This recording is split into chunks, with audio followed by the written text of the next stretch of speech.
പരിശുദ്ധാത്മാവ് നിങ്ങളോട് പറയാൻ പറഞ്ഞ ഒരു ദൈവിക സന്ദേശം യോഹന്നാൻ എഴുതിയ സുവിശേഷത്തിന്റെ 20-ാമത്തെ അധ്യായത്തിന്റെ 14-ാമത്തെ വേദവാക്യമാണ് എന്റെ ഹൃദയത്തിൽ പരിശുദ്ധാത്മാവ് ഇന്ന് രാത്രിയിൽ നിങ്ങളോട് സംസാരിക്കാൻ ഉള്ള ഒരു നിയോഗം ദൈവാത്മാവ് എനിക്ക് തന്നത്. സ്തോത്രം. ഒന്നുകൂടി ഞാൻ റെഫറൻസ് പറയാൻ ആഗ്രഹിക്കുന്നു. യോഹന്നാൻ എഴുതിയ സുവിശേഷം അതിന്റെ 20-ാമത്തെ അധ്യായത്തിന്റെ 14-ാമത്തെ വാക്യം ഇപ്രകാരം ആണ് വാക്യം വായിക്കുന്നത്. ഇത് പറഞ്ഞിട്ട് അവൾ പിന്നോക്കം തിരിഞ്ഞ് യേശു നിൽക്കുന്നത് കണ്ടു. വളരെ സുപരിചിതമായിട്ടുള്ള ഒരു നല്ല വാക്യത്തിന് ചിരിച്ച മുഖത്തോടെ കരമുയർത്തി ഒരു നല്ല ആമേൻ എന്ന് പറയാൻ പറ്റുമോ നിങ്ങൾക്ക്? ഞാൻ കേറിയപ്പോഴേ ഷാജി പാസ് 1-2 വട്ടം പറഞ്ഞൊരു പദമാണ് ചിരിച്ചുകൊണ്ടിരിക്കുക എന്നുള്ളത്. ഞാൻ ഓർക്കുക, ഞാൻ പറയുന്ന വാക്ക് എങ്ങനെ ഈ പാസ്റ്റും പറയുന്നത്. ഞാൻ എന്റെ ചർച്ചിനകത്ത് ഞാൻ ഏത് മീറ്റിംഗ്, പൊതു മീറ്റിങ്ങിലാണെങ്കിലും എവിടെ ചെന്നാലും ഞാൻ ആദ്യം പറയുന്ന ഒരു കാര്യമുണ്ട്, ചിരിച്ചുകൊണ്ട് വേണം ദൈവസ്ഥയിലായിരിക്കാൻ. ചില ആൾക്കാരുണ്ട് ഈ ആലയത്തിൽ വരുമ്പോൾ ഈ പഞ്ഞവും പരിതാപവും ഒക്കെ അത് മൊത്തം ആ മുഖത്തോട്ട് നോക്കിയാൽ കാണാൻ കഴിയും. പിന്നെ പ്രവാചകന്മാർക്ക് ദൂത് പറയാൻ ഭയങ്കര ഈസി. എന്റെ വിലാപത്തെ എന്റെ കർത്താവ് നൃത്തമാക്കി മാറ്റുന്ന കണ്ണുനീരിന്റെ കർത്താവ് തുടച്ചു കളയും. ഇതൊക്കെ പറയാൻ എളുപ്പം. ഞാൻ പറയാം, തല പോകുന്ന പ്രതികൂലങ്ങൾ നമ്മുടെ തലപ്പൊക്കം വന്നാലും എന്റെ പ്രൊഫറ്റിക്കൽ വേർഡ് ഞാൻ ഇങ്ങനെ പറയാറുണ്ട്, മുള്ള ചവിട്ടിയാലും മുഖം പാടില്ലെന്ന്. ഹല്ലേലൂയ. ഒരു ദൈവിക ഭക്തനെ സംബന്ധിച്ചിടത്തോളം ഞാൻ ആത്മാവിൽ കൈമാറാം, ലോകത്തിന്റെ ഒരു സാഹചര്യത്തിനും നമ്മിൽ കിടക്കുന്ന ദൈവത്തിന്റെ പദ്ധതികളെ ഇല്ലാതാക്കാൻ കഴിയത്തില്ല എന്നുള്ളതിന് യാതൊരു സംശയമില്ല. അങ്ങനെ താങ്കൾ ഉറപ്പിച്ചു പറയാൻ ഉറപ്പിച്ചു പറയാൻ ഒറ്റ കാര്യമുള്ളൂ, ലോകത്തിന്റെ മാതാപിതാക്കന്മാര് എന്നെ കാണുന്നതിന് മുമ്പേ എന്റെ അമ്മയുടെ ഗർഭപാത്രത്തിൽ ഞാൻ പിണ്ടാകാരം ആകുന്നതിന് മുമ്പേ എന്നെ അറിഞ്ഞ ഒരു ദൈവത്തെയാണ് ഇന്ന് രാത്രി ഞാൻ പ്രസംഗിക്കുന്നത്. അർത്ഥം എന്താ? ഞാൻ ജനിക്കുന്നതിന് മുമ്പേ നാളെ ഞാൻ എവിടെ നിൽക്കാമെന്ന് ഉറപ്പുള്ള ഒരു ദൈവം ഉലകത്തിലുണ്ടെങ്കിൽ അത് ജീവനുള്ള സർവശക്തനായ എന്റെ ദൈവമാണെന്ന് പറഞ്ഞാൽ എത്ര പേർക്കൊന്ന് കരമടിച്ചോ, കരമുയർത്തി ആ ദൈവത്തിന് ഒരു നല്ലൊരാമേൻ എന്ന് പറയാൻ കഴിയും. Praise the Lord. ഇന്ന് രാത്രി പരിശുദ്ധാത്മാവിന്റെ അസാധാരണമായ നിയോഗങ്ങൾ ഈ ആരാധനയ്ക്കകത്ത് കർത്താവ് അത് വെളിപ്പെടുത്താൻ പോവാം. ഇന്ന് രാത്രി വായിച്ച വേദവാക്യം യോഹന്നാൻ എഴുതിയ സുവിശേഷത്തിന്റെ 20-ാമത്തെ അധ്യായത്തിന്റെ 14-ാമത്തെ വാക്യമാണ്. അവൾ നോക്കം തിരിഞ്ഞ് നോക്കിയപ്പോൾ യേശു നിൽക്കുന്നത് കണ്ടു. നമുക്കെല്ലാവർക്കും സുവിശേഷങ്ങൾ വളരെ ഇഷ്ടമുള്ള കാര്യമാണ്. ഇഷ്ടമില്ലാത്ത ആരെങ്കിലും ഉണ്ടെങ്കിൽ അത് ഇഷ്ടപ്പെട്ടേ പറ്റുള്ളൂ. സ്തോത്രം. ഹല്ലേലൂയ. ചില ആൾക്കാരുണ്ട്, അവർക്ക് 91 സങ്കീർത്തനം മാത്രം എന്നും വെച്ചങ്ങ് കീറുന്നത്. സ്തോത്രം. പിന്നെ അവർ വായിക്കുന്ന ചില ദൈവ പ്രവചന പുസ്തകം മാത്രം. ഞാൻ എപ്പോഴും പറയാം, സുവിശേഷങ്ങൾ ശരിക്കും വായിക്കണം, ലേഖനങ്ങൾ ശരിക്കും വായിച്ച് പഠിക്കണം, വെളിപ്പാട് പുസ്തകം ശരിക്കും വായിക്കണം. അയ്യോ പാസ്, ഇതൊന്നും വായിച്ച ഒന്നും മനസ്സിലാകത്തില്ല ഉപദേശി. പിന്നെ വന്നിട്ട് പോയിട്ട് 91 സങ്കീർത്തനം 23 സങ്കീർത്തനമൊക്കെ ആണെങ്കിൽ എന്നും കുഞ്ഞിലെ തൊട്ട് സൺഡേ സ്കൂൾ തൊട്ട് കേട്ടതായതുകൊണ്ട് ഒരു അഡ്ജസ്റ്റ്മെന്റിൽ അങ്ങ് പറഞ്ഞു പോകാൻ എളുപ്പമുണ്ടെന്നേ. ഹല്ലേലൂയ. ഞാൻ ആത്മാവിൽ കൈമാറാൻ കേട്ടോ. എനിക്കൊരു കാര്യം മനസ്സിലായി, ഇത് ഈ ഒരു മീറ്റിംഗിന്റെ പിറകിൽ ഒത്തിരി ദൈവമക്കളെ കർത്താവ് എഴുന്നേൽപ്പിക്കുന്ന ഒരു ശുശ്രൂഷ. ദൈവവേലയ്ക്ക് വേണ്ടി ഒന്നും അറിയാത്ത ജനതനെ കർത്താവ് പൊക്കിയെടുക്കുന്ന ഒരു പ്ലാറ്റ്ഫോം ആയിട്ടാണ് ഈ മീറ്റിങ്ങിനെ കർത്താവ് കാണുന്നത് കേട്ടോ. അതുകൊണ്ട് എനിക്കറിയത്തില്ല, അങ്ങനെ തന്നെ ആത്മാവിൽ നിങ്ങളെ നോക്കി പ്രവചിക്കുക, ഒരുപാട് അടുത്ത ജനറേഷനെ ഈ സിയോൻ ഫുൾ ഗോസ്പൽ മിനിസ്ട്രിക്കകത്ത് നിന്ന് ദൈവത്തിന്റെ പരിശുദ്ധാത്മാവ് അതിനെ എഴുന്നേൽപ്പിക്കും എന്ന് പറഞ്ഞാൽ എത്ര പേർക്ക് വിശ്വാസത്തോടെ ഒന്ന് കരമുയർത്തി ഒരു നല്ലൊരു ആമേൻ എന്ന് പറയാൻ കഴിയും. സ്തോത്രം. നോക്കുക മക്കളെ, സുവിശേഷങ്ങൾ 4 ഉണ്ട്. മത്തായി, മർക്കോസ്, ലൂക്കോസ്, യോഹന്നാൻ. 4 സുവിശേഷങ്ങൾ നാം വ്യക്തമായി എടുത്ത് പഠിക്കുമ്പോൾ നമുക്ക് അവിടെ ഒരു കാര്യം കാണാൻ കഴിയും. ഈ 4 സുവിശേഷത്തിന്റെ അകത്തും സുവിശേഷകന്മാർ പറഞ്ഞിരിക്കുന്ന ഒരേ ഒരാളെന്ന് പറയുന്നത് അത് യേശു എന്ന വ്യക്തിയെ കുറിച്ച് മാത്രമാണ്. നിങ്ങൾക്ക് സന്തോഷമില്ലല്ലോ, യേശു എന്ന് കേൾക്കുമ്പോൾ ആർക്ക് സന്തോഷമില്ല?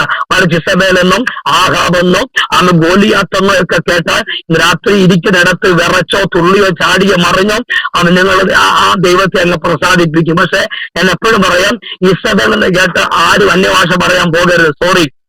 ഹല്ലേലൂയ. ഗോലിയാത്ത് എന്ന് കേട്ടാൽ ആരും കൈയടിക്കണ്ടെന്ന് എന്ന് പറഞ്ഞാൽ വേറെ എടുക്കരുത്.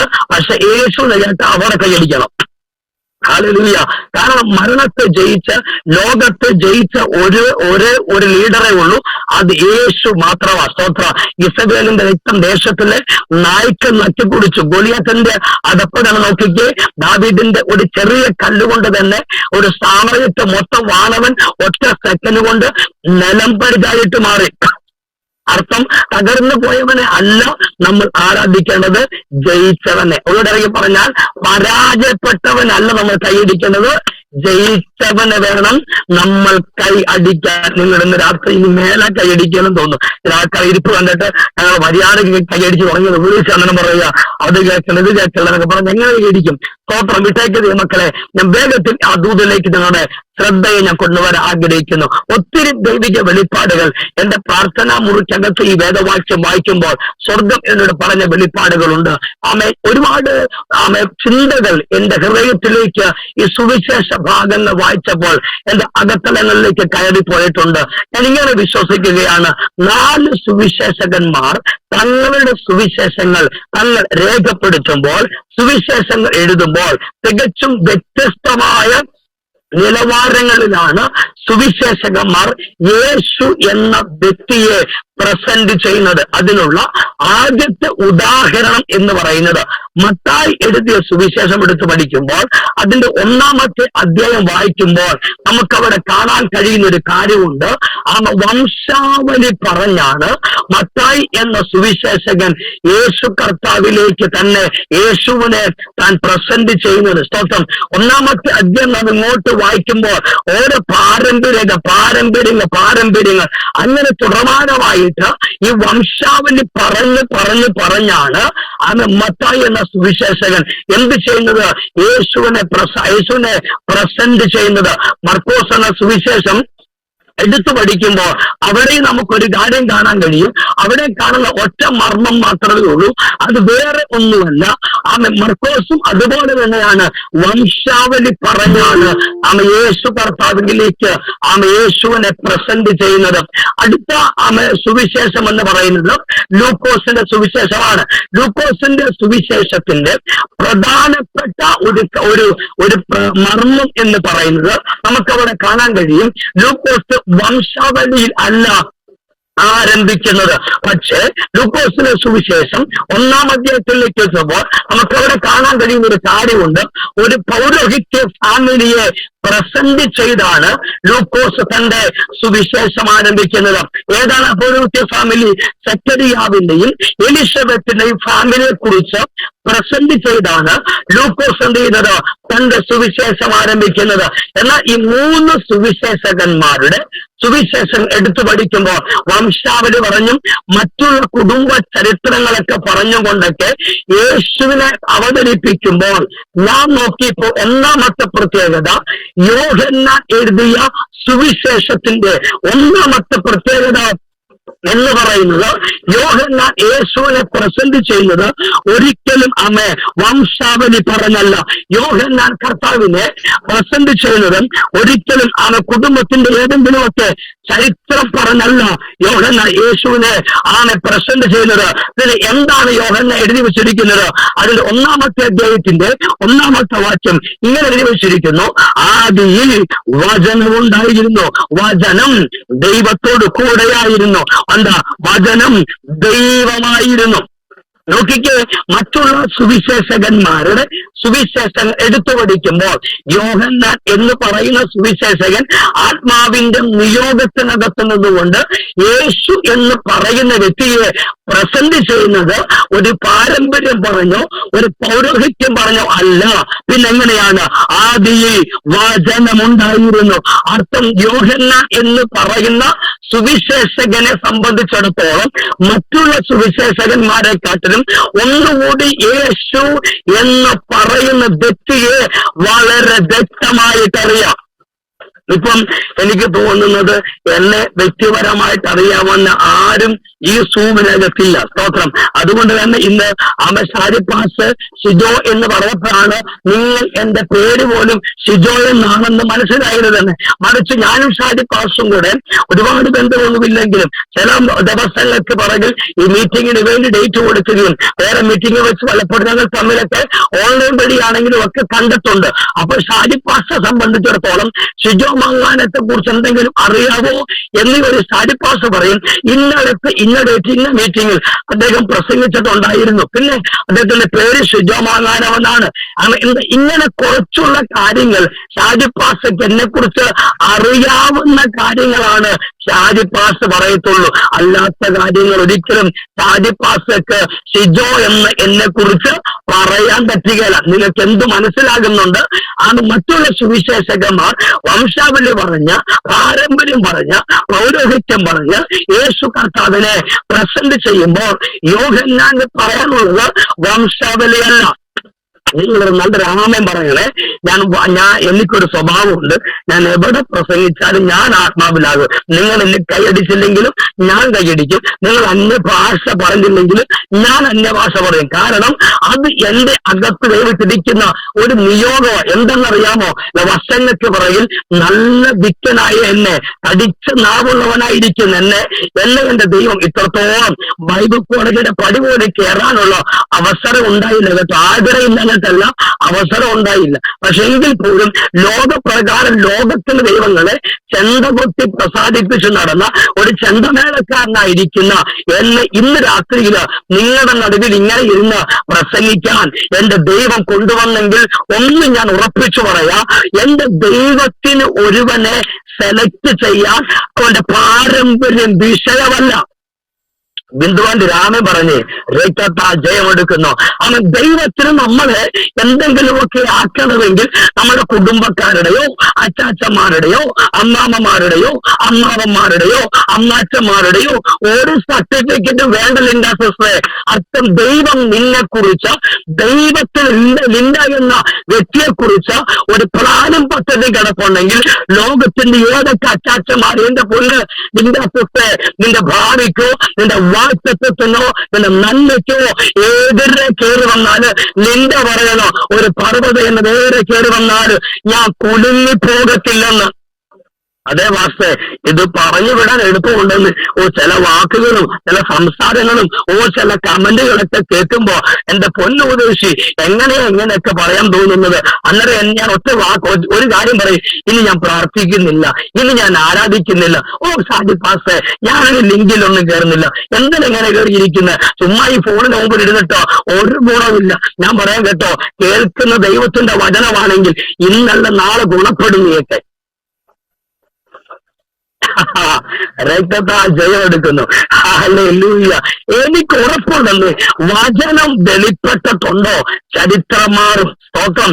വചനം വെളിപ്പെട്ടിട്ടുണ്ടോ ചരിത്രം മാറും. ഞാൻ ഇങ്ങനെ പറയാറുണ്ട് ഷാജി പാസ്റ്റേ, പാട്ട് ദൈവമല്ല കേട്ടോ, പ്രാർത്ഥന ദൈവമേ അല്ല, കയ്യടി ദൈവമല്ല ദൈവമക്കളെ, പ്രവചനം ദൈവമേ അല്ല, പ്രവാചകന്മാർ ഒട്ടും ദൈവങ്ങളല്ല, പക്ഷെ വചനമാണ് ദൈവം. രാമൻ പറഞ്ഞ് വചനമാണ് ദൈവം. സ്തോത്രം. ഇന്ന് പലർക്കും പ്രവചനം മാത്രം മതി, വചനം വേണ്ട. ഞാനൊരു പ്രവാചകന കേട്ടോ, അതുകൊണ്ട് ഇങ്ങനെ തുറന്നു പറയുന്നത് എനിക്ക് ഒറ്റ നിബന്ധമുണ്ട്. ഏത് പ്ലാറ്റ്ഫോമിൽ കയറിയാലും ഓൺലൈൻ ആണെങ്കിലും ഓഫ്ലൈൻ ആണെങ്കിലും ദൈവം പറഞ്ഞ വചനം പറയണം. പിന്നെ അടുത്ത മീറ്റിംഗ് കിട്ടാൻ വേണ്ടി പ്രവചിക്കുന്ന ഒരാളെ അല്ല ഞാൻ. കാരണം ഇന്ന് എന്റെ 4ാമത്തെ പ്രസംഗമാ. അതുകൊണ്ട് ഒച്ചയൊക്കെ ഇങ്ങനെ ഇരിക്കുന്നത്. ഹല്ലേലൂയ.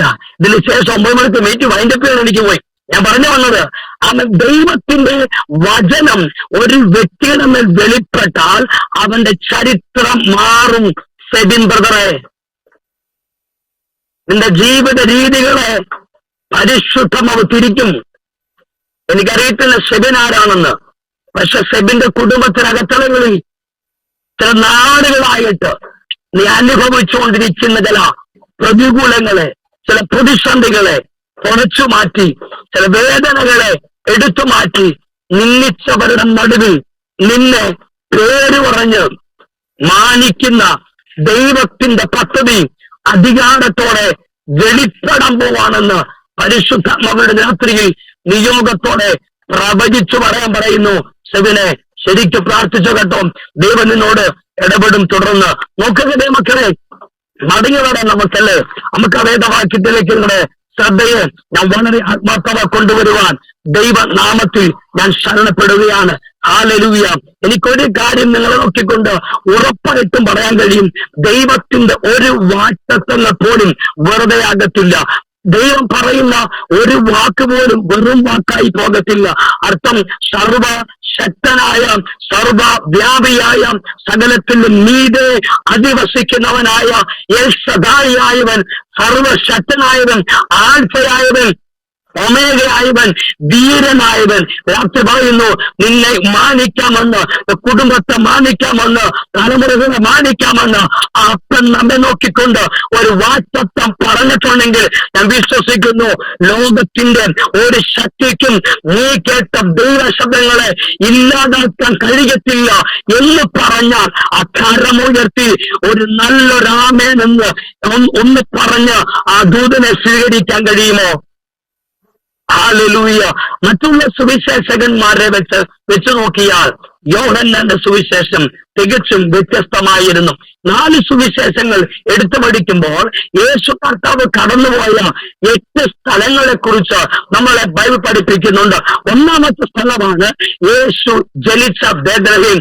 രണ്ടാമത്തെ സ്ഥലമാണ് യേശു വളർന്ന നസറേത്ത്. മൂന്നാമത്തെ സ്ഥലമാണ് യേശു സ്നാനപ്പെട്ട യോർദാൻ. നാലാമത്തെ സ്ഥലമാണ് യേശു ഉപവസിച്ച മരുഭൂമി. അഞ്ചാമത്തെ സ്ഥലമാണ് യേശു പ്രാർത്ഥിച്ച പ്രസംഗിച്ച ഗലീലിയ. ആറാമത്തെ സ്ഥലമാണ് യേശു പ്രാർത്ഥിച്ച ഗെത്സമന. ഏഴാമത്തെ സ്ഥലമാണ് യേശു മരിച്ച ഗോൽഗോൽത്ത. എട്ടാമത്തെ സ്ഥലമാണ് യേശു എടുക്കപ്പെട്ട ഒലിവുമല. 4 സുവിശേഷങ്ങൾ വ്യക്തമായി പഠിക്കുമ്പോൾ യേശു കർത്താവ് കടന്നുപോയ 8 സ്ഥലങ്ങൾ: 1 ജനിച്ച ബേത്ലഹേം, 2 അവൻ വളർന്ന നസറേത്ത്, 3 അവൻ സ്നാനപ്പെട്ട യോർദാൻ, 4 അവൻ ഉപവസിച്ച മരുഭൂമി, 5 അവൻ പ്രസംഗിച്ച ഗലീലിയ, 6 അവൻ പ്രാർത്ഥിച്ച ഗെത്സമന, 7 അവൻ മരിച്ച ഗോൽഗോൽത്ത, 8 അവൻ എടുക്കപ്പെട്ട ഒലിവുമല. 4 സുവിശേഷത്തിനകത്തും യേശു കർത്താവിന്റെ തികഞ്ഞ സാന്നിധ്യം അനുഭവിച്ച 8 ഇടങ്ങൾ. ഞാനിങ്ങനെ പറയുന്നു, യേശു ഒരു ഇടത്തുകൂടെ കടന്നുപോയിട്ടുണ്ടെങ്കിൽ, യേശു ഏതെങ്കിലും ഒക്കെ ഒരു സ്ഥലത്തുകൂടെ കടന്നുപോയിട്ടുണ്ടെങ്കിൽ ഉറപ്പിച്ച് ഞാൻ പറയാം, ആ സ്ഥലത്തിന്റെ സാഹചര്യങ്ങളെ എന്റെ ദൈവം മാറ്റും. ഞാൻ വിശ്വസിക്കുന്നു. ഒരു കാലത്ത് ലോകപ്രകാരം നടന്ന എന്നിലൂടെ എന്റെ അപ്പനൊന്ന് കയറിപ്പോയപ്പോഴാ വിറ്റനായ, ചന്ദ്രമേളക്കാരനായ, ലോകത്തിന്റെ ദൈവത്തെ പ്രസാദിപ്പിക്കുന്നവനായ എന്നെ ഇന്ന് രാത്രിയില് ആ ജീവനുള്ള ദൈവത്തെ പ്രസാദിപ്പിക്കുവാനുള്ള ഒരു ഭാഗ്യം എനിക്ക് എന്റെ ദൈവം തന്നെങ്കിൽ ഞാൻ ഉറപ്പിച്ചു പറയുന്നു, എന്നിലൂടെ എന്റെ ദൈവം കടന്നുപോയത് കൊണ്ട് ഞാൻ വിശ്വസിക്കുന്നു. ഇന്ന് രാത്രി ചില കുടുംബങ്ങളിലൂടെ ആ യേശു കടന്നു പോകാൻ പോവുക. നീ അനുഭവിക്കുന്ന തകർച്ചകളാകട്ടെ, കടന്നുപോകുന്ന വേദനകളാകട്ടെ, നിന്ദകളാകട്ടെ, പ്രതികൂലങ്ങളായിക്കോട്ടെ, പ്രയാസങ്ങളായിക്കോട്ടെ, കടഭാരമാകട്ടെ, ആവടി വിഷയങ്ങളാകട്ടെ, ഒറ്റപ്പെടലാകട്ടെ, ഏകാന്തതകളാകട്ടെ, അപകടങ്ങളാകട്ടെ, തള്ളപ്പെടലുകളാകട്ടെ, കുഞ്ഞ് ആ വിഷയത്തിനകത്തൂടെ യേശു കടന്നു പോകും എന്ന് പറഞ്ഞാൽ വിശ്വസിക്കുന്നുണ്ടെങ്കിൽ മാത്രം ആ 2 കര പഠിച്ച് എന്റെ യേശുവിന് ഒരു നല്ലൊരു ആരാധന കൊടുക്കണം. സ്തോത്രം. യേശു എന്ന 2 അക്ഷരം കൊണ്ട് പട്ടണങ്ങൾ പിടിക്കപ്പെട്ടു. യേശു എന്ന 2 അക്ഷരം കൊണ്ട് ചരിത്രങ്ങളെ തമ്പുരാൻ തിരുത്തി. യേശു എന്ന 2 അക്ഷരങ്ങൾ കൊണ്ട് 38 കൊല്ലത്തെയും 40 കൊല്ലത്തെയും 12 കൊല്ലത്തെയും 18 കൊല്ലത്തെയും ഒക്കെ കെട്ട് ഒറ്റ സെക്കൻഡ് കൊണ്ട് പൊട്ടി. നിങ്ങളുടെ ഇരിപ്പ് കണ്ട യേശു എന്ന വാക്ക് ആദ്യം കേൾക്കുന്നത് പോലാണല്ലോ. Glory to glory. ചില ആൾക്കാർ ഇരിപ്പുണ്ട്, യേശുവോ ഇങ്ങനെയൊക്കെ ഇരിക്കുന്ന കൃപ. വീടുക മക്കളെ, ഞാൻ പറയാം, ആ പദം കേട്ടാൽ ആത്മാവിൽ തിളയ്ക്കണം. കാരണം 33 തിരുവെടുത്ത് വയസ്സ് പ്രായമുള്ള നല്ല ചെറുപ്പക്കാരന്റെ രക്തമെടുത്ത എന്റെ സ്വർഗത്തിനപ്പൻ എന്നെ നിങ്ങളെ വിലയ്ക്ക് വാങ്ങിയത്, ആ നന്ദിയെങ്കിലും ഒന്ന് കാണിക്കുന്നേ. രക്തത്താജെ നോക്കിക്കതേ മക്കളെ, അവൻ ആർക്കും കടക്കാരനല്ല.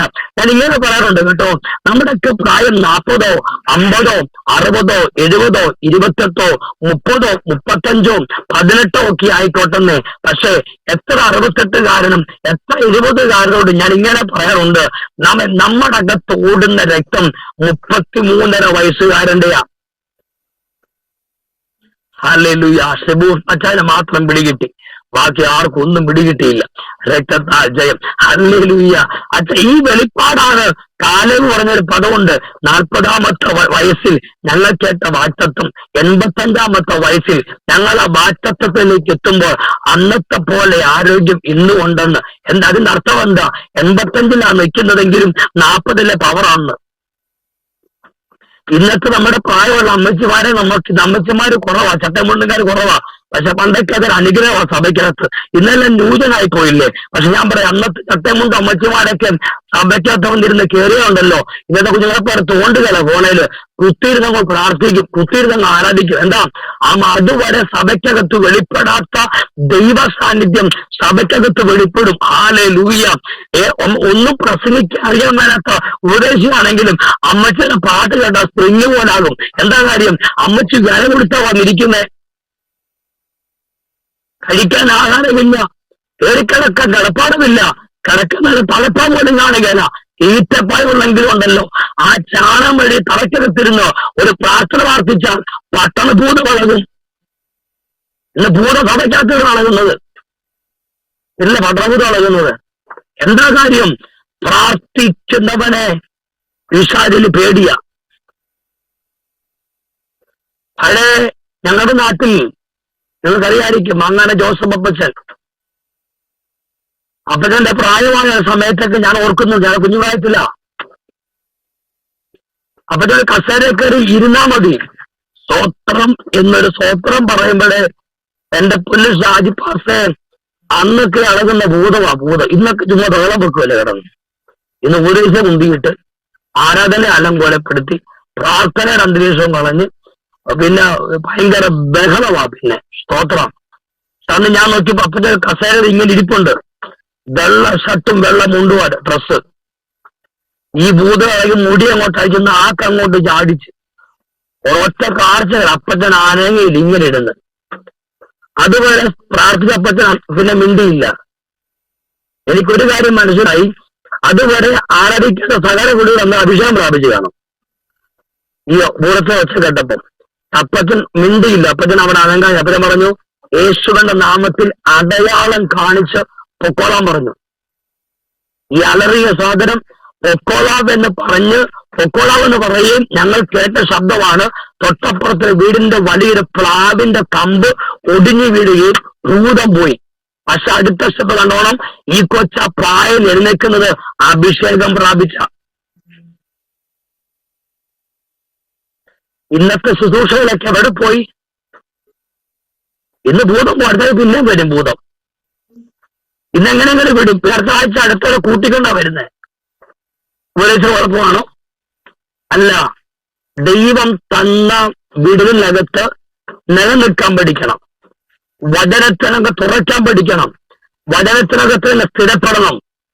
വചനം ഇല്ലാത്ത ഒരു ശുശ്രൂഷകളെ അല്ല. എനിക്ക് ഒത്തിരി സന്തോഷം തോന്നി ഈ മീറ്റിംഗ് കയറിയപ്പം. എന്നും കാണാത്ത സിസ്റ്റമാ പ്രബോധനം. ഒത്തിരി സന്തോഷം തോന്നി. ഹല്ലേലൂയ. കാരണം വേടിന് പ്രാധാന്യം കൊടുക്കുന്നു. അതുകൊണ്ടായിരിക്കും ഇങ്ങനെ വേട് വന്നോണ്ടിരിക്കുക. ഞാനെന്നാ കുറെ കാര്യങ്ങളൊക്കെ പറഞ്ഞ് ഉള്ളിലേക്ക് വരാനോ ഓർത്തിരിക്കുക. പക്ഷെ നിങ്ങളുടെ അടുത്ത് നടക്കില്ല പരിപാടി. നിങ്ങൾ പ്രാർത്ഥിക്കുന്ന കൂട്ടം എനിക്ക് പിടികിട്ടി. രക്തത്താ ജയം. ഹല്ലേലൂയ. മക്കളെ, ഞാൻ എപ്പോഴും പറയും, ഓൺലൈൻ മീറ്റിംഗ് ആണെങ്കിലും ഓഫ്ലൈൻ മീറ്റിംഗ് ആണെങ്കിലും അതിനൊക്കെ പിറകിൽ മെനക്കേടും ചെലവുകളും ഉണ്ട്. ഷാജിപ്പാസ് ഇങ്ങനെ 1 മണിക്കൂർ 2 മണിക്കൂർ 7, 8, 9 ഇരിക്കുന്നത് ഷാജിപ്പാസിന് വേറെ പണിയൊന്നും ഇല്ലാത്തതുകൊണ്ടൊന്നും അല്ലെന്നേ. ദൈവം കൊടുത്ത ദർശനമായത്. എനിക്കും കണ്ടിന്യൂസ് മീറ്റിംഗ് ഉള്ള ഒരാളാണ് ഞാന്. ദൈവത്തിന്റെ ദർശനമാണത്. അതുകൊണ്ടാ. അതിനകത്ത് ഒന്നും കിട്ടാനൊന്നുമില്ല. അങ്ങോട്ട് കാശ് കൊടുത്താ ഞങ്ങൾ ദൈവവേല ചെയ്യുന്നത്. ഇത് കൊയ്ത്തിന് പരിപാടിയല്ല. പക്ഷെ ദൈവം പറഞ്ഞൊരു വാക്കുണ്ട്, എന്നെ മാനിക്കുന്നവനെ ഞാൻ മാനിക്കും. അത് ദൈവം ഇട്ടിരിക്കുന്ന ഒരു പുതപ്പാണ്. അത് ദൈവം മാനിച്ചോടെ. പക്ഷെ ഒന്നും പ്രതീക്ഷിച്ചല്ല ഞങ്ങൾക്ക് ഇങ്ങനെ പ്രസംഗിക്കുന്നേ, ഒന്നും കണ്ടുകൊണ്ടല്ല ഞങ്ങളിങ്ങനെ പ്രസംഗിക്കുന്നേ. മീറ്റിംഗ് കഴിയും, അന്നേരം ആമേൻ പറയും, ഗുഡ് ബൈ പറയും. കാരണം എടുക്കുന്നതും പ്രസംഗിക്കുന്നതും കർത്താവിന്റെ വചനമാണെങ്കിൽ ഉറപ്പാണ് യേശു ആർക്കും കടക്കാരനല്ല.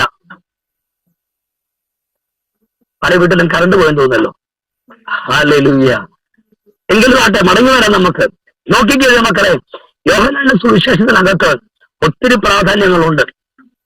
മറ്റുള്ള സുവിശേഷകന്മാർ തങ്ങളുടെ സുവിശേഷം വംശാവലി പറയുമ്പോൾ യോഹന്നാന്റെ സുവിശേഷ പ്രത്യേകത, അവൻ ഡയറക്റ്റ് യേശുവിലേക്ക് കയറുക.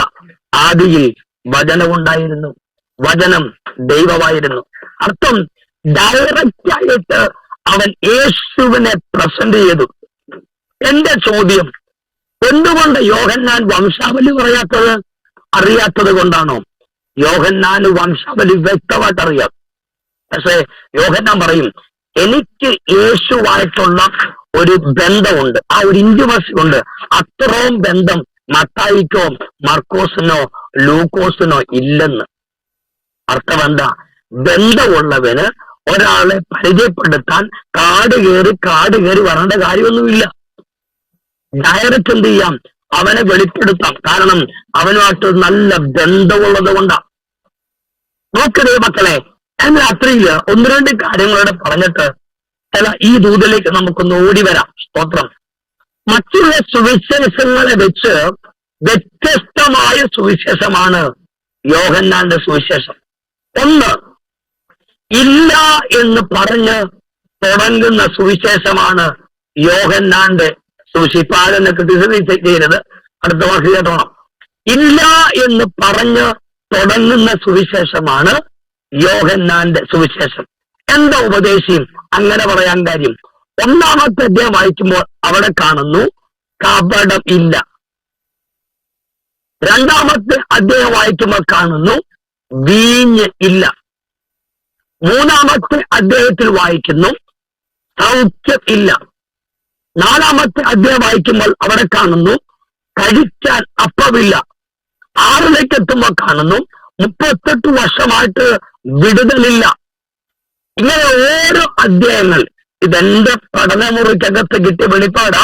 ബൈബിൾ കോളേജിൽ കിട്ടുന്ന സാധനമല്ലത്, വിട്ടേക്കണം തന്നെ. നോക്കിക്ക് നിങ്ങൾ പിന്നെ ചെക്ക് ചെയ്തു. പക്ഷെ ഓരോ അധ്യായങ്ങൾ പഠിക്കുമ്പോഴും അവിടെ ഇല്ല ഇല്ല ഇല്ല ഇല്ല എന്ന് പറഞ്ഞ് ആരംഭിക്കുന്ന സുവിശേഷമാണ് യോഹന്നാന്റെ സുവിശേഷം.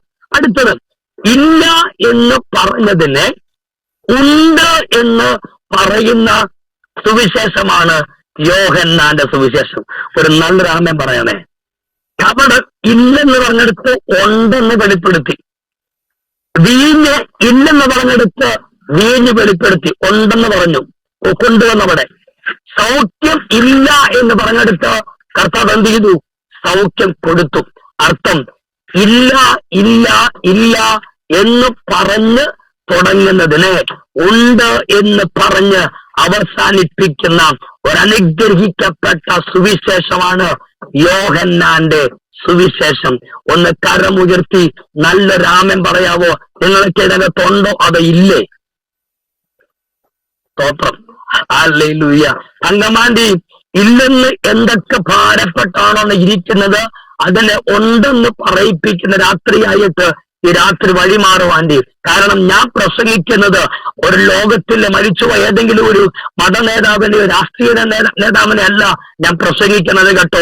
മരണത്തിന് പോലും പിടിച്ചു വെക്കാൻ കഴിയാതെ 3 ദിവസം കല്ലറയെ ഇന്ത്യൻ മുദ്ര പൊട്ടിച്ച് മരണത്തെ ജയിച്ചത് പിതാവിന്റെ വലത്തുഭാഗത്തിരിക്കുന്ന പുത്രനായ യേശുവിനെയാ ഞാൻ പ്രസംഗിക്കുന്നെങ്കിൽ തങ്കമാന്റി, നീ എവിടെ പരാജയപ്പെട്ടു പോയോ അവിടെ തന്നെ നിന്നെ ജയിപ്പിക്കുന്ന രാത്രിയായിട്ട് ഇന്നത്തെ രാത്രിയെ എന്റെ ദൈവം മാറ്റുവാൻ ആഗ്രഹിക്കുന്നു. രക്തം കൊണ്ടും വചനം കൊണ്ടും ജയവിധനകത്ത് വ്യാപരിക്കട്ടെ. നോക്കുക, ഇല്ലെന്ന് പറഞ്ഞു തുടങ്ങുന്ന സുവിശേഷം, എന്നാൽ ഉണ്ട് എന്ന് പറഞ്ഞ് അവസാനിപ്പിക്കുന്ന സുവിശേഷം, യോഹന്നാന്റെ സുവിശേഷം. ഞാൻ വേഗത്തിൽ മടങ്ങി വരാം. ഇന്ന് രാത്രി എന്നെ ചിന്തിപ്പിച്ച പദം ഇതാണ്: 4 സുവിശേഷകന്മാരും ഒരുപോലെ ആണയിട്ട് ഒരുപോലെ യേശു എന്ന നാമത്തെ അതിന്റെ മുഴു മഹത്വത്തോടെ ഉയർത്തുമ്പോൾ എനിക്കൊരു കാര്യം അവിടെ മനസ്സിലാക്കാൻ പറ്റി. ദൈവത്തിന്റെ ചില പ്ലാനുകളും പദ്ധതികളും അവിടെ വെളിപ്പെടാൻ സമയമായി. ഈ രാത്രിയിൽ ഞാൻ ആത്മാവിന്റെ നിയോഗത്തിന്റെ അകത്ത് നിന്നുകൊണ്ട് ചില വ്യക്തികൾ നോക്കിക്കൊണ്ടൊരു പ്രവചനശബ്ദം കൈമാറുകയാണ്. ഇന്ന് രാത്രി ചില കുടുംബങ്ങളുടെ ചരിത്രത്തെ യേശു മാറ്റും. ഈ സിയോൺ ഫുൾ ഗോസ്പൽ മിനിസ്ട്രിയുടെ ചരിത്രത്തെ തമ്പുരാൻ മാറ്റും. ഈ മിനിസ്ട്രിയെ കുറിച്ചുള്ള ദൈവത്തിന്റെ പദ്ധതി എന്താണോ ആ നിലയിലേക്ക് ഈ മിനിസ്ട്രിയുടെ ഒരു വിശാലത, എന്റെ ഭാഷ പറഞ്ഞ ഇന്ന് രാത്രി അതിന് ആദ്യത്തെ തറക്കല്ലിടുന്ന രാത്രിയായിരിക്കും. നിങ്ങൾ ആരും മിണ്ടുന്നില്ലല്ലോ. കുശുമ്പില്ലെങ്കിൽ മാത്രം സാരി പാസോ, നിങ്ങൾക്ക് കുശുമ്പില്ലെങ്കിൽ മാത്രം നിങ്ങളുടെ രാമയം പറഞ്ഞാൽ മതി. അല്ല, അങ്ങനെയാ ഉപദേശന്മാർക്ക് വല്ലതും കിട്ടുന്നില്ല കേട്ടോ. ഒറ്റ വിശ്വാസം കൈയടിക്കുകയല്ല. കാണാനെന്നറിയുമോ, കിട്ടിയാ പിന്നെ പുള്ളിയെ കിട്ടുകയല്ല പ്രാർത്ഥിക്കുക. അതുകൊണ്ടാ അല്ല. അയ്യോ, ഞാൻ പറയാ, ഒരു ശുചമാകാനം പോയാൽ വേറെ 10 വരുമെന്ന്. രക്തത്താലും വചനത്താലും ജയമെടുക്കുക. അല്ലേ ലൂയ. നമുക്കല്ലേ ഞാനൊന്ന് പറയാൻ കേട്ടോ, കർത്താവ് തന്നതാ. ഞാനിങ്ങനെ പഴയ പുസ്തകമൊക്കെ വായിക്കുമ്പം എന്നെ ചിന്തിപ്പിക്കുന്ന ഒരു ഭാഗമുണ്ട് കേട്ടോ. സകല എബ്രായന്റെയും വീടിന്റെ വാതിക്കൽ ഞാൻ ഒരു ദിവസം കണ്ട കാഴ്ച ഇങ്ങനെയാ.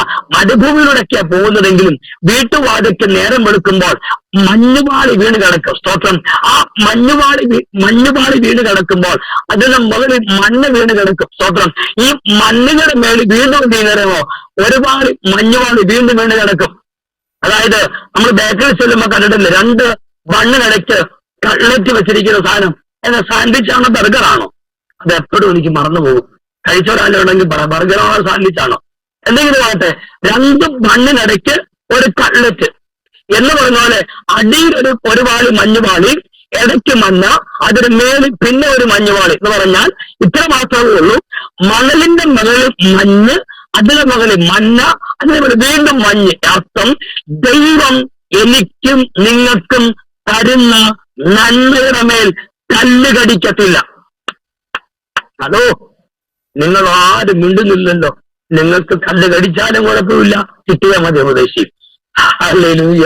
പക്ഷെ ഞാൻ പറയുന്ന മക്കളെ, ദൈവം തന്നാൽ, ദൈവം നിനക്ക് എന്തെങ്കിലും തന്നാൽ, ശിബോച്ച, ദൈവം തന്നാൽ കല്ല് കടിക്കത്തില്ല. മറിച്ച് സഹോദരന്മാരോ തന്നാൽ പറയും, എടാ ഞാൻ നിനക്ക് തന്നല്ലേടാ, എന്നിട്ട് നാളെ ചോദിക്കും അല്ലേ. അവരിന്ന് ഒരു പല്ല് കടിക്കും എന്ന് പറഞ്ഞാൽ ഒരു കളിയാക്കിട്ട് ഉണ്ടാക്കും അല്ലേ. പക്ഷെ നമ്മുടെ കർത്താവ് അങ്ങനൊന്നുമല്ല. അവൻ തന്നാച്ചാ, കർത്താവ് തന്നതാണെന്ന് എനിക്ക് ഉറപ്പുണ്ടത്. ഹല്ലേലൂയ. കാരണം ഇതുപോലെ നമ്മളെ മാനിക്കാൻ കഴിയുന്ന, ഇതുപോലെ നമ്മളെ അനുഗ്രഹിക്കാൻ കഴിയുന്ന, ഇതുപോലെ നമ്മളെ ഉയർത്താൻ കഴിയുന്ന ഒരു ദൈവം ഉലകത്തിലില്ല. സത്യത്തിൽ ഞാൻ ഇങ്ങനെ എന്റെ പ്രാർത്ഥനാ മുറിക്കകത്ത് ഞാൻ ബൈബിളൊക്കെ ധ്യാനിക്കുന്ന സമയത്ത് ഞാൻ ഇങ്ങനെ ചിന്തിക്കാറുണ്ട് കേട്ടോ. ഇസ്രായേൽ മക്കളുടെ യഥാർത്ഥമായ അനുഗ്രഹത്തെ കുറിച്ച് നോക്കിയാൽ എന്റെ ഭാവന ഞാൻ പറയാറുണ്ട്, മരുഭൂമിയാണ് അവരുടെ ഏറ്റവും ബെസ്റ്റ് ടൈം. സ്തോത്രം. മരുഭൂമി അച്ഛാ ബെസ്റ്റ് ടൈം എന്ന് പറഞ്ഞാൽ രാവിലെ എഴുന്നേൽക്കുമ്പോഴേ അമ്മ അച്ചാച്ചന്റെ പാത്രം വന്ന് വാതിക്കലേക്ക് ഇറങ്ങി മഞ്ഞ പൊറുക്കുക. എന്താ സിമ്പിൾ അല്ലേ? വീടിന്റെ വാതിക്കല മഞ്ഞ വന്നിട്ടേക്കും, സമയം വന്നിട്ടേക്കും, എങ്ങും പോകണ്ടെന്ന്. ഹലോ, എവിടെയാ? മരുഭൂമിയില്. അവനവന് പെറുക്കേണ്ട പാത്രമുണ്ട്, അവനവന് വേണ്ട പാത്രമുണ്ട്. ആ പാത്രത്തിൽ അവനവന് വേണ്ട എടുത്തോണം. ഇതൊരു അളവുണ്ട്, ഇതൊരു കണക്കുണ്ട്. നിങ്ങളാരും മിണ്ടുന്നില്ല. സ്തോത്രം. ഹല്ലേലൂയ. എന്റെ ചിന്ത പറഞ്ഞാൽ വീട്ടിന്റെ വാതിക്കലേക്ക് ഇറങ്ങിയ മഞ്ഞ. ഇനിയും പിള്ളേർക്കിനി ഇറച്ചി വേണമെന്ന് പറഞ്ഞാലോ, കാടപ്പശി വീടിന്റെ വാതിക്കൽ ഇങ്ങനെ പറന്നു നിൽക്കും എന്ന് പറഞ്ഞാൽ ആ വീട്ടിനകത്തുള്ള കുഞ്ഞുങ്ങളുടെ ഹൈറ്റ് അനുസരിച്ചായിരിക്കും കാട് പറന്നു നിൽക്കുന്നത്. എന്ന് പറഞ്ഞാൽ കാട് പിടിച്ച് കഴിക്കണം എന്ന് പറഞ്ഞാൽ ഇറച്ചി വീടിന്റെ വാതിക്കെ കൊണ്ട് കൊടുക്കുമെന്ന്. ഹലോ, നിങ്ങൾ ആകെപ്പാടെ അന്തട്ട് ഈ കിടക്കൊക്കെ പഴനിയുമൊക്കെ വായിക്കുന്നേ. സ്തോത്രം. തങ്കമാറ്റി ഞാൻ ഉള്ളതാ പറഞ്ഞേ. ഇസ്രായേൽ മക്കളുടെ ചരിത്രം പഠിച്ചാൽ മരുഭൂമി എന്ന് പറഞ്ഞാൽ സമൃദ്ധിയായിരുന്നു. അത് വെള്ളമില്ലെങ്കിൽ തമ്പരം മോശെ കൈ വടിയുണ്ടടാ, അടിക്കടാ വടിയെടുത്ത് ഒറ്റ അടിയടിച്ച്. എന്ത് സംഭവിച്ചേ? പാറ വേണ്ട പിടർന്നു, വെള്ളം കൊടുത്തു. സ്തോത്രം. മുമ്പിൽ കടൽ നിൽക്കുക, കടല് നമ്മുടെ ഉയർത്തുന്ന കമ്പ്. അന്നേരം എന്റെ ഭാഷ പറഞ്ഞ 80 വയസ്സ് മേലുള്ള ഒരു കളവനാ മോശ. പിണങ്ങല്ലേ എന്നോട്, നാളെ വിളിച്ചില്ലേ മറ്റേ പിണങ്ങല്ലേ. സ്വത്രം. ഞാൻ അങ്ങനെ പറഞ്ഞു. കാരണം 80 വയസ്സുകാരെ പിന്നെ എങ്ങനെ വിളിക്കേണ്ടത് നമ്മുടെ ഭാഷ പറഞ്ഞ. ഹലോ. പക്ഷെ തലമുടി നരച്ചെങ്കിലും കണ്ണകത്ത് കിടക്കുന്ന അഭിഷേകം നരച്ചിട്ടില്ല. ഉണങ്ങിയ കമ്പാണെങ്കിലും ഉയരത്തിലേക്ക് അങ്ങോട്ട് ഉയർത്തി, കിഴക്ക് നിന്ന് അപ്പോഴൊരു കാറ്റങ്ങോട്ട് അടിപ്പിച്ചു.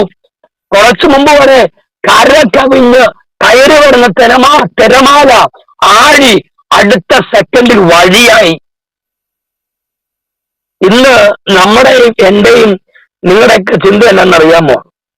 ഏതെങ്കിലും ഒരു ഉപദേശിയെ ഗസ്റ്റായിട്ട് വിളിക്കണം, വീട്ടിൽ 3 ദിവസത്തെ പ്രാർത്ഥന വെക്കണം, വിസാഫിന്റെ മുത്തത്തിന്റെ SKSന്റെ ലോൺ എടുക്കണം. എത്രയാ? 15,000. 3 ദിവസം പ്രാർത്ഥനയ്ക്ക് ഒരാൾക്ക് 5,000 വെച്ച് കൊടുക്കണം. പിന്നെ 20,000 രൂപ എടുക്കണം. 5,000 ഫുഡ് അടിക്കാൻ വേണ്ടേ? അപ്പം ടോട്ടൽ ബഡ്ജറ്റ് 20,000. അപ്പൊ ഇസാഫിന് കൊടുക്കുന്നതോ 22,000. 2,000 രൂപ സാറ് കൊണ്ടുപോകും, പോട്ടെ 20 കിട്ടുമല്ലോ, കാര്യം നടക്കും. പക്ഷേ ഉള്ള കാശ് മുടക്കി ഉള്ള ലോൺ എടുത്ത് നമ്മൾ പ്രാർത്ഥന വെച്ചിട്ടും എന്റെ ചോദ്യം എന്താ ചില പ്രാർത്ഥനയ്ക്ക് മറുപടി കിട്ടാത്ത? എന്താ ശുഭ വെച്ചാ വന്ന പാസ്റ്റർ ഭയങ്കര കൃപാപര പ്രാർത്ഥന അല്ലേ? വന്ന പാസ്റ്റർ ദൂത് എന്ത് തീവാർന്ന ദൂതാ. എന്തുകൊണ്ട് നമ്മുടെ വീടിനകത്തോ വിടല് കിട്ടുന്നില്ല? എന്തുകൊണ്ട് നമ്മുടെ കുടുംബത്തിനകത്ത് നാം കാണേണ്ട വാക്തത്വങ്ങൾ നമുക്ക് കാണാൻ പറ്റുന്നില്ല? കാശ് മുടക്കാനിട്ടാണോ? പ്രാർത്ഥന വെക്കാനിട്ടാണോ? ദശാംശം കൊടുക്കാനിട്ടാണോ? സ്വതരാഴ്ച കൊടുക്കാനിട്ടാണോ? പിടിയിൽ കൊടുക്കാനിട്ടാണോ? അല്ല പാസ്റ്റേ, സെക്രട്ടറി പള്ളി തീരുമ്പോഴേ കുത്തി പിടിച്ചും മേടിക്കും പുള്ളിക്കാര്. സ്തോത്രം. എന്ന് പറഞ്ഞാ മനസ്സിലാകുമ്പോൾ പുള്ളി മേടിക്കുന്നത് കൊടുക്കാതിരിക്കാൻ തരവില്ലല്ലോ. അങ്ങനെ ആണെങ്കിലും കൊടുക്കുന്നുണ്ടല്ലോ. സ്തോത്രം. എന്നിട്ട് എന്താ വിടുതല കിട്ടാത്തത്? എന്റെ പൊന്നു മക്കളെ, പുതിയ നിയമം ശരിക്കും ലേഖനങ്ങൾ ശരിക്കും പഠിച്ചപ്പോൾ എനിക്കൊരു കാര്യം മനസ്സിലായി. എഫേസ്യ ലേഖനത്തിന്റെ 3-ാം അധ്യായത്തിന്റെ 20-ാമത്തെ വാക്യം ഞാൻ പറഞ്ഞോളാം, ആരും വായിക്കണ്ട. എന്നാൽ നാം ചോദിക്കുന്നതിലും നനയ്ക്കുന്നതിലും അത്യന്തം പരമായി നമ്മിൽ വ്യാപരിക്കുന്ന ശക്തിയാൽ കഴിയുന്നവന്. ആ വേർഡ് എന്ന് ഭയങ്കരമായി ടച്ച് ചെയ്യും. കാരണം അവിടെ പൗലോസ് പറയുക നമ്മിൽ വ്യാപരിക്കുന്ന ശക്തി. അർത്ഥം ഒരു പ്രവാചകന്റെ വിരൽത്തുമ്പിനകത്ത് വ്യാപരിക്കുന്ന ശക്തി എന്നല്ല എഴുതി വെച്ചേക്കുന്നേ. ഞാൻ ആദ്യമേ പറഞ്ഞു ഞാനൊരു പ്രവാചകനാ. പക്ഷെ വെളിപ്പാടകത്ത് കയറണം, വേടകത്ത് കയറണം. വചനം നിന്നെ ജീവിപ്പിക്കും.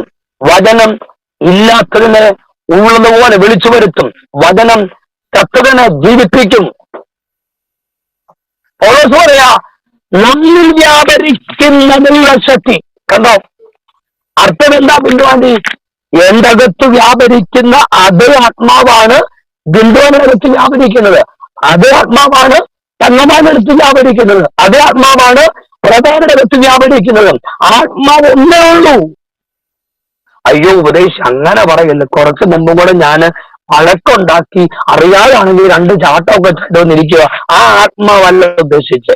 അങ്ങനെ ചാടുന്നതും പിണങ്ങുന്നതും കലി കയറുന്നതും ഇടയ്ക്കിടയ്ക്കൊക്കെ വായിക്കകത്തുനിന്ന് അന്യഭാഷ പറഞ്ഞ വാഗുണ്ട് അന്യായ ഭാഷ പറയുന്ന ആരെങ്കിലും എന്നെ ഇപ്പോൾ കേൾക്കുന്നെങ്കിൽ ദൂതേറ്റെടുത്തൊന്ന് ശരിയാവണം. കാരണം നിന്റെ നാവിൻ തുമ്പത്താണ് അനുഗ്രഹവും ജീവനും മരണവും ഇരിക്കുന്നത്. തങ്കമാൻ ഈ നാക്കിന്റെ നീളം അറിയോ? തങ്കമാലിക്ക് അറിയോ? നാക്കിന്റെ നീളം അറിയോ? പിന്നെ ഇവരെ വിട്ടു സെബിനെ പിടിക്കല്ലേ. സെബിനെ കാരണം അതങ്ങനെയാ സെബിന്, അതുകൊണ്ടാ സെബിനെ നാക്കെന്ന് സെബിന് അറിയാമോ സെബിനെ? പക്ഷെ ചില സമയത്ത് ആരെങ്കിലും ഒക്കെ വഴക്കുണ്ടാക്കി ഞാൻ അറിയാതെ രണ്ടര കൂലി പറയുമ്പോ പറയും അവർക്ക് കരുത്തരി കിട്ടും നാക്കാന്ന് നമ്മൾ പറയാറുണ്ട് അല്ലേ? സ്തോത്രം. കരുത്തരി കിട്ടും. പക്ഷേ ഷാജിപ്പാസ് ഞാൻ കണ്ടു നാക്കിന് നീളം മുണ്ടക്കയത്ത് വെള്ളയങ്കാവൻ എടുത്തൊരു പ്രാർത്ഥനയ്ക്ക് പോയി. എന്റെ പൊന്നച്ച രാവിലെ 11 മണിക്ക് കുറിച്ച് വീട് തുടങ്ങി നാക്ക് കൊണ്ട് ചാടിച്ച് ഇത്രയും കിടപ്പുണ്ട് നാക്ക് അതോട്ട് കിടക്കുക. നമ്മൾ ഈ ശകലം നീളമാ കണ്ടേക്കുന്നത് അല്ലേ തെങ്ങമാൻറ്റി? ആ ശകലം കൊണ്ടാണ് ഈ വിഷയം മൊത്തം ഉണ്ടാക്കുന്നത്. ഞാക്ക് പറയാ നാക്ക് എന്താണ് പറഞ്ഞത്? കാട് കത്തിക്കുന്ന തീയാണെന്നാ പറഞ്ഞത്. ഈ നാക്ക് മതിയില്ലേ വലിയ വിഷയം ഉണ്ടാക്കാൻ? ഒരു വാക്ക് മതിയില്ലെന്നേ. നിങ്ങൾ എന്ത് പാപങ്ങളാ നോക്കിക്ക്. ഞങ്ങൾ ആരോടൊന്നിനും പോകുന്നില്ല പാസ്റ്റർ, ഞങ്ങൾ എന്തെങ്കിലും പറഞ്ഞാലും മിണ്ടത്ത് പോലും ഇല്ല, ഞങ്ങളെ പോലെ പാപങ്ങൾ പറയുന്നില്ല ഉപദേശി.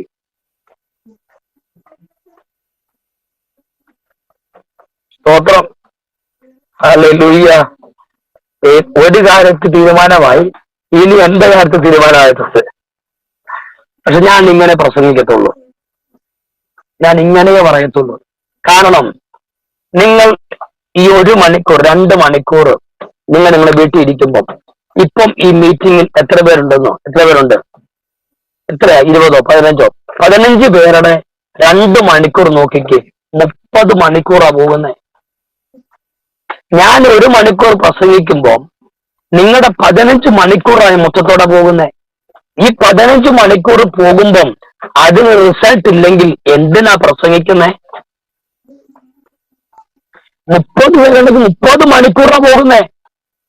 പല തിരക്കുകൾ മാറ്റി വെച്ച് എല്ലാ ബിസി മാറ്റി നേരത്തെ ചോറും കറിയൊക്കെ വെച്ചാൽ അച്ഛൻ വെള്ളം വെക്കും 9:30 10 ചോറും കറിയൊക്കെ വെച്ച് അച്ഛൻ വരുവാണെങ്കിൽ എടുത്ത് വിളമ്പി കഴിക്കാൻ അവർ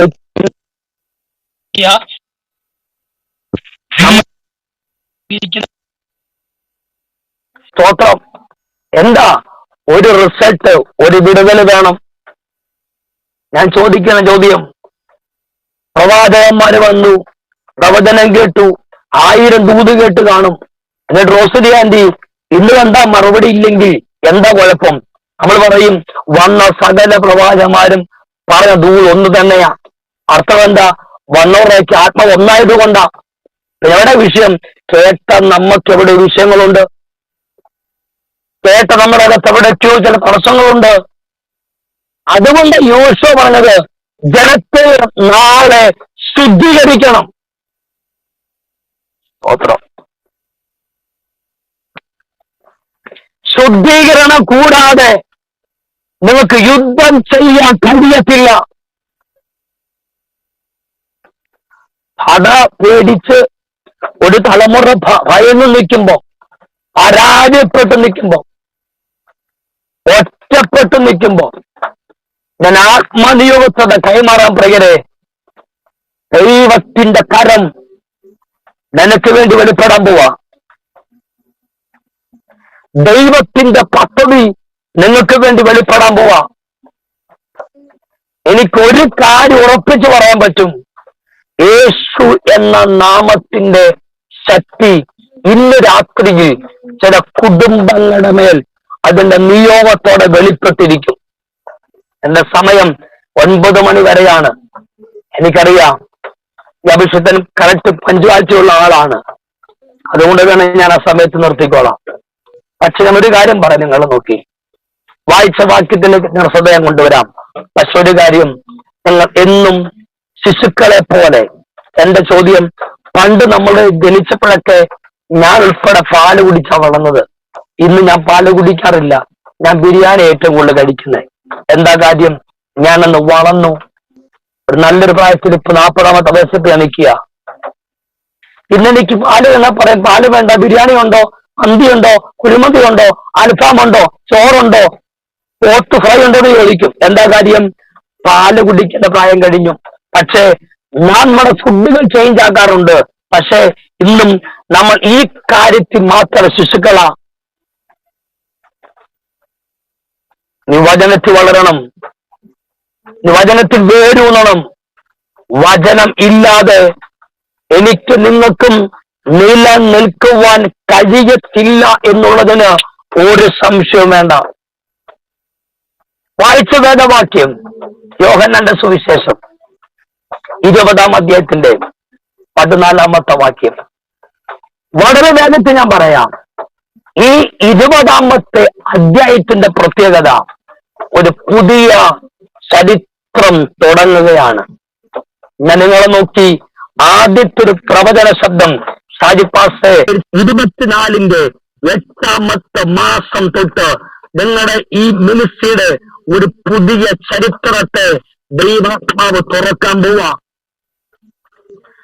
അസാധാരണമായ നിലവാരത്തിൽ നിങ്ങളുടെ ചിന്തകൾക്കും നിരൂപണങ്ങൾക്കും അപ്പുറത്തായിട്ട് ദൈവത്തിന്റെ അസാധാരണമായിരിക്കുന്ന കരം നിങ്ങൾക്ക് അനുകൂലമായി വെളിപ്പെടുന്നത് പോലെ ഷൈപ്പാസ് കർത്താവ് ഇങ്ങനെ പറയുന്നു, ഉടഞ്ഞു പോയൊരു പാത്രമാണ് നീ.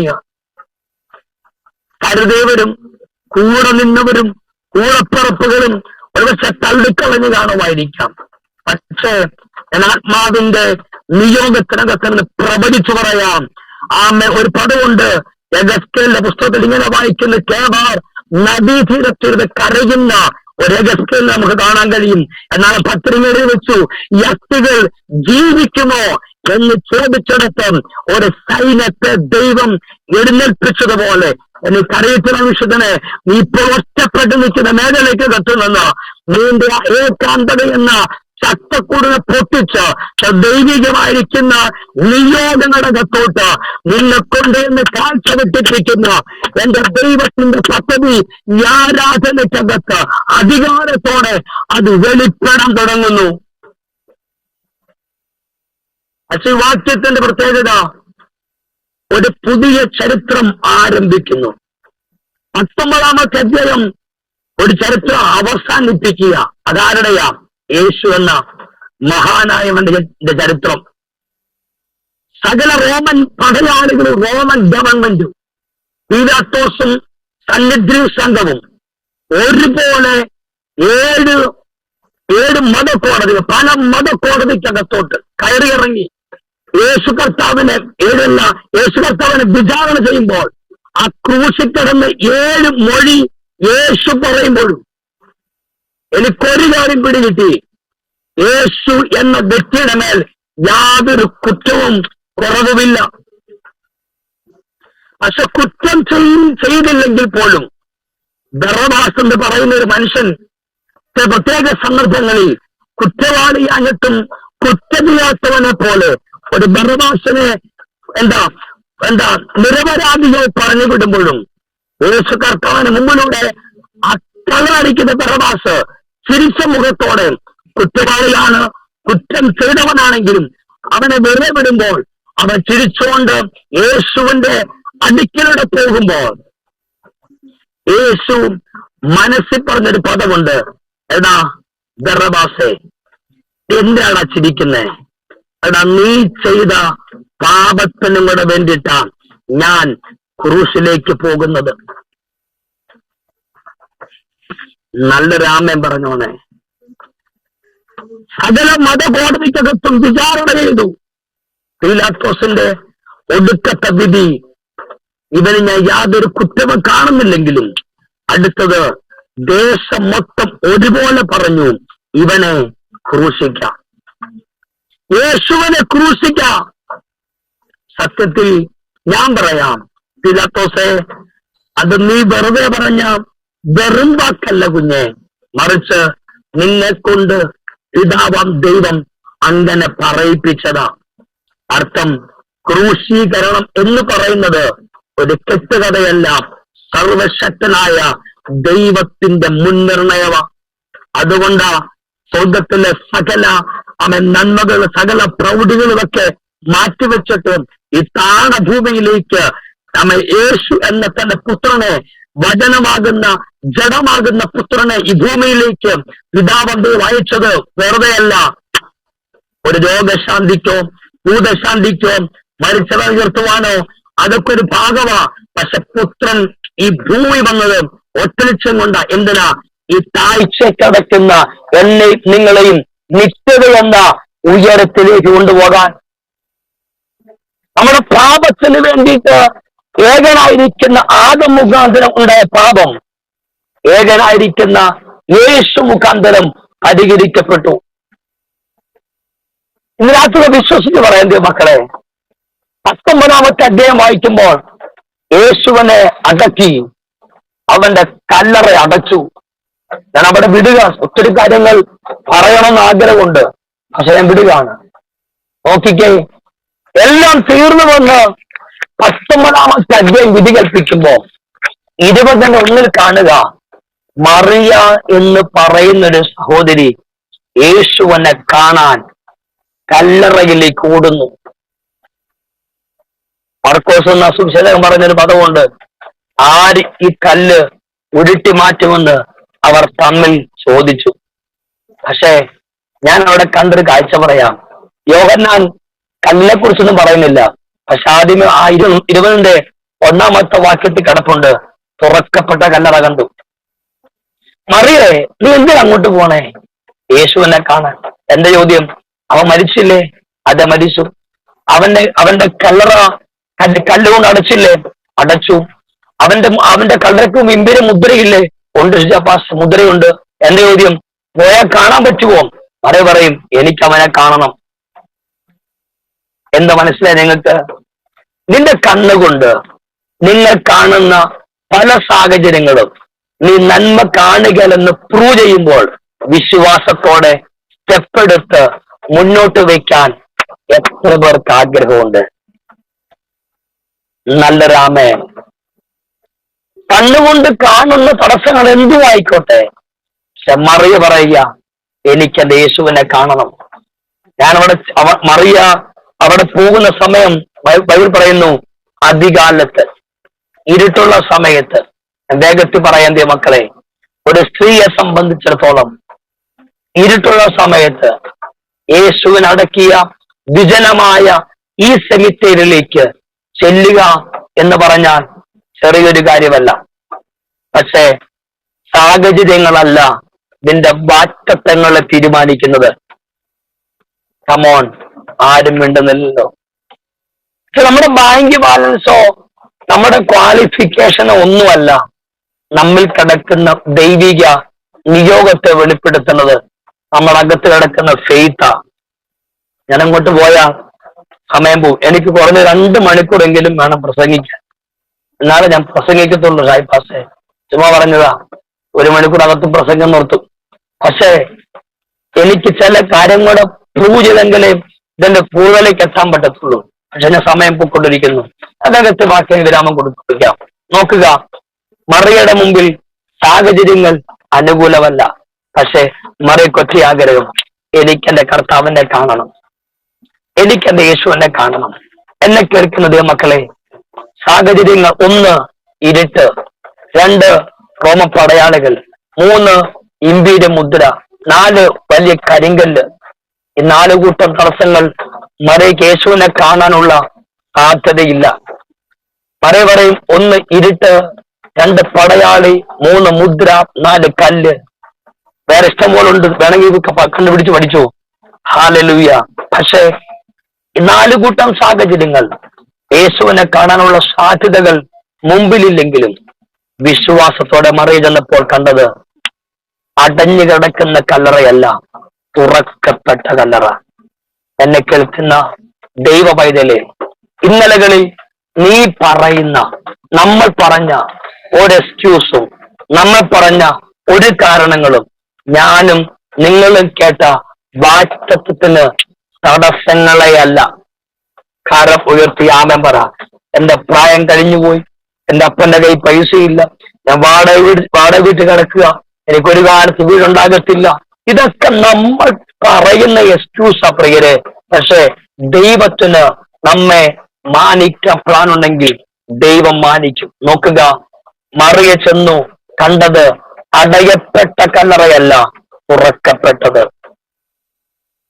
പക്ഷെ തുറക്കപ്പെട്ട കല്ലറ മറിയ കണ്ടെങ്കിലും അവൾ കാണാൻ ചെന്ന ആൾ അവിടെ ഇല്ല. അവ നോക്കുമ്പോൾ യേശു അവിടെ ഇല്ല. അവിടെ നിൽക്കുന്ന ഒരു ദൂതനുണ്ട്. ദൂതൻ പറഞ്ഞു, നീ അന്വേഷിക്കുന്നവൻ ഇവിടെ ഇല്ല. ഞാനാണെങ്കിൽ അന്നേരെ പാട്ട് പെട്ട് മടക്കി വീട്ടിൽ വരും. ഹല്ലേലൂയ. പക്ഷെ മറിയ ഞാൻ നോക്കിയപ്പോ കണ്ട മറിയ പറയുക, ഞാൻ എന്റെ കർത്താവിനെ കാണാനാണ് ഇവിടെ വരെ വന്നതെങ്കിൽ ഞാൻ അവനെ കാണാതെ ഒരു സ്റ്റെപ്പ് മുന്നോട്ട് വെക്കത്തില്ല. ഇതാണ് ഒരു വിശ്വാസിയുടെ ആറ്റിറ്റ്യൂഡ്. ലോകം പലതും പറയും, സാഹചര്യങ്ങൾ പലതും പറയും, മുമ്പിൽ നിൽക്കുന്ന അനുഭവങ്ങൾ പലതും പറയും. പക്ഷെ നീ പറയണം, വിളിച്ച ദൈവം വിശ്വസ്തൻ. അവൻ വാക്ക് പറഞ്ഞാൽ മാറുന്നവനല്ല. നേരെ മറിയ അവനിൽ നിന്ന് കരയുമ്പോൾ ദൂതൻ പറയും, അവനിവിടെ ഇല്ല. മറിയ പറയാ, അവനില്ലെങ്കിലും ഞാൻ അവനെ കാണാൻ പോകത്തില്ല. ആ സെമിത്തേരിയുടെ വാതിക്കൽ നിന്ന് മറിയ കരയുമ്പോൾ വായിച്ച കുറുവാക്യ പ്രകാരമാ 20:14, അവൻ പിന്നോക്കം തിരിഞ്ഞു നോക്കിയപ്പോൾ യേശു നിൽക്കുന്നത് കണ്ടു. എല്ലാ കണ്ണുകളും അടയട്ടെ. ഈ രാത്രിയിൽ ദൈവത്തിന്റെ ആത്മാവിന്റെ അസാധാരണമായിട്ടുള്ളൊരു സാന്നിധ്യം നമ്മുടെ ആരാധനയ്ക്കകത്ത് വെളിപ്പെടട്ടെ. എല്ലാ ഭാരങ്ങൾ, എല്ലാ പ്രയാസങ്ങൾ ഇന്ന് രാത്രി വഴിമാറട്ടെ. യേശുവിന്റെ നാമത്തിൽ ഒരു പുതിയ തുടക്കം. ലിൻഡ, നീയുമായി ബന്ധപ്പെട്ട് ഇന്നലകളിൽ അടഞ്ഞു എന്ന് പറഞ്ഞത്, ഇനൊരിക്കലും തുറക്കത്തില്ല എന്ന് പറഞ്ഞത്, നീ നിൽക്കുന്ന കുടുംബ സാഹചര്യങ്ങൾ, നീ കടന്നു പോകുന്ന ജീവിത അനുഭവങ്ങൾ, ഒരു വശം കുഞ്ഞെ നിനക്ക് അനുകൂലമല്ല, പ്രതികൂലമായി തലപൊക്കിയേക്കാം.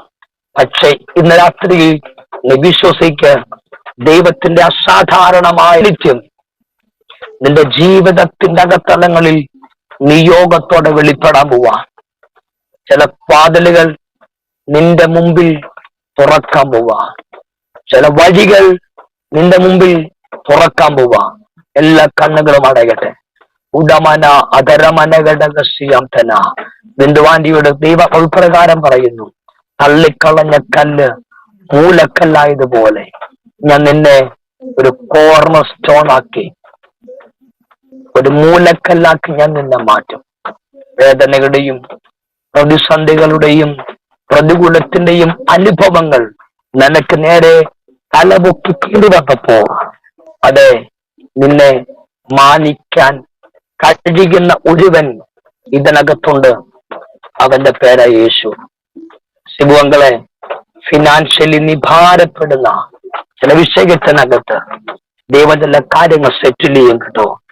നീ പ്രാർത്ഥിച്ചു, കർത്താവിന്റെ കരം നിനക്ക് അനുകൂലമാകും. ഒരു ജോസഫിനെ പോലെ സഹോദരങ്ങൾ തള്ളിക്കളഞ്ഞു മരണം കണ്ട് ആസ്വദിക്കാൻ നോക്കി നിൽക്കുമ്പോൾ വിലാപത്തിന്റെ പാട്ട് പാടാൻ അല്ല ദേവാസനെ, ദൈവം തന്നെ സൂമനകത്ത് ഈ ഒരു മീറ്റിംഗിൽ നിന്നെ കയറ്റിയത്. ഇതിന്റെ പിറകിൽ കർത്താവിന്റെ ഭയങ്കര കരുതലും കരവും നിനക്ക് വേണ്ടി വെളിപ്പെടാൻ പോവാ.